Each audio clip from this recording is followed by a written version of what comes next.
Welcome back to No Passport Required, where you can travel the world from the comfort of your favorite chair. So, you're planning a trip to Toronto and Niagara Falls? Awesome. But it's a lot to cover. You have Canada's biggest, most dynamic city, and right down the road, one of the greatest natural wonders on the planet. Trying to fit it all in can feel like a puzzle. But what if I told you there's a secret connection that links Toronto's glittering skyline to the roaring power of Niagara Falls? Over the next few minutes, I'll give you the perfect, stress-free itinerary for both. And the answer to that question, you won't see it coming. Let's start in Toronto, then head to the thunder you can hear for miles. A short drive or train ride separates these two must-sees. Our journey starts in Toronto, a city bursting with energy. With people from over 200 ethnic backgrounds calling it home, Toronto isn't just a place you visit, it's a world you explore. You can wander through vibrant neighborhoods like Chinatown, Little Italy, and Greektown and feel like you've country-hopped on a single subway line. First things first, let's talk icons. You can't go to Toronto without visiting the CN Tower. For years, it was the tallest freestanding structure in the world, and the views from the top are just incredible. On a clear day, you can see straight across Lake Ontario, but the real fun is looking down. The glass floor, 113 stories up, is a classic test of nerve. And if you're genuinely fearless, there's the Edge Walk. This is the world's highest hands-free walk.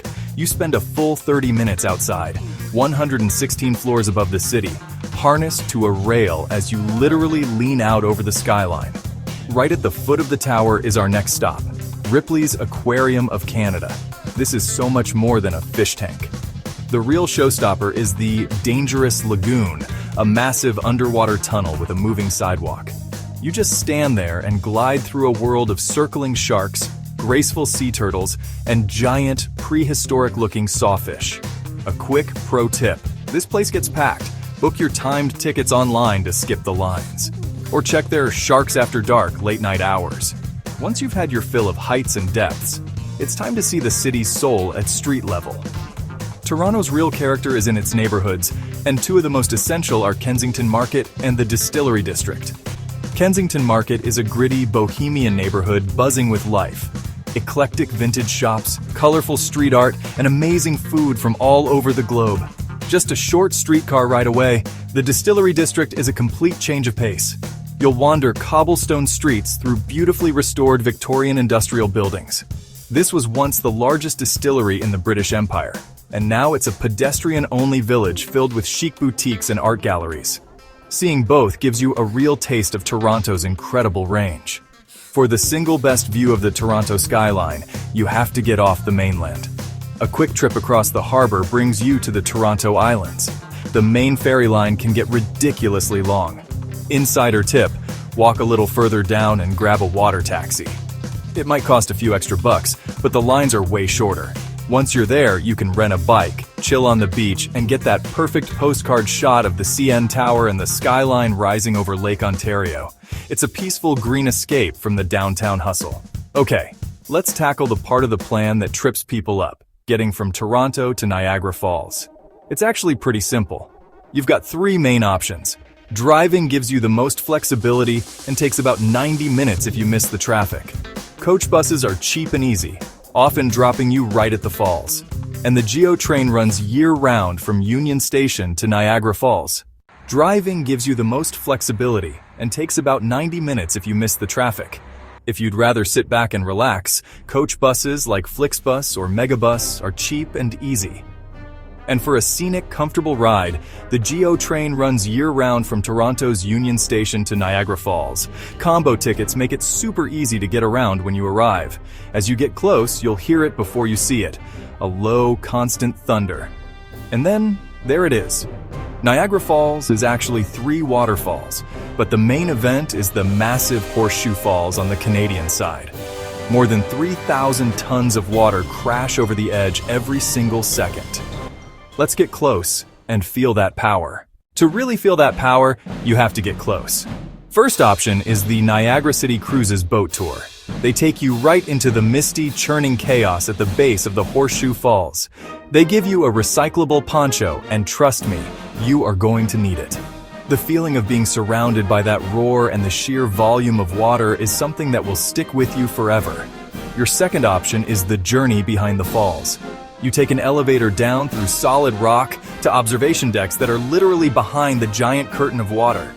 The sound is deafening. It's a vibration you feel in your chest. For a totally new perspective, head to the Niagara Parks Power Station. This is one of the coolest and newest attractions. You descend 180 feet in a glass elevator and walk through a 2,200-foot-long tunnel. It opens up to a brand new viewing platform right at the river's edge, giving you an unprecedented view of both the American and Horseshoe Falls from below. And now for that secret I mentioned. What connects the Toronto skyline to Niagara Falls? The answer is right here: hydroelectricity. For over a century, the immense power of the falls has been harnessed to generate electricity. Visionaries like Nikola Tesla helped develop systems to send that power over long distances. The glittering lights of the CN Tower, the streetcars, the energy of that metropolis. For generations, much of it has been literally powered by the roaring water you see right here.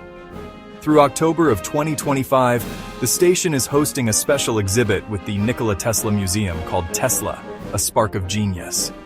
Once you've had your dose of natural awe, it's time for some fun on Clifton Hill. This street is the polar opposite of the falls. A buzzing, glowing strip of wax museums, haunted houses, arcades, and the giant Niagara skywheel. It's kitschy, it's loud, and honestly, it's a totally essential part of the Niagara experience. Mix in the attractions with the falls visits for a full-day experience. Plan your must-dos: boat tour, journey behind the falls, power station, and a spin on Clifton Hill if you like evening fun. The combination of raw nature and playful kitsch makes Niagara unforgettable. If you have an extra afternoon, I highly recommend the short drive to Niagara-on-the-Lake. It's one of Canada's prettiest towns. You'll find charming 19th century architecture, boutique shops, and a super relaxed vibe. The area is also the heart of Ontario's wine country. A tasting at a winery like Peller Estates or Two Sisters is the perfect chill way to end your trip.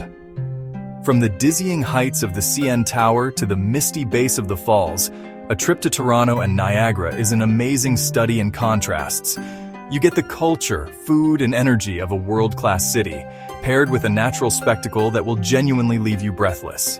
Thanks for joining me on this journey. If you enjoyed this guide, give it a like and tell me in the comments what spot you'd want to visit first. And don't forget to subscribe to No Passport Required so you don't miss the next adventure.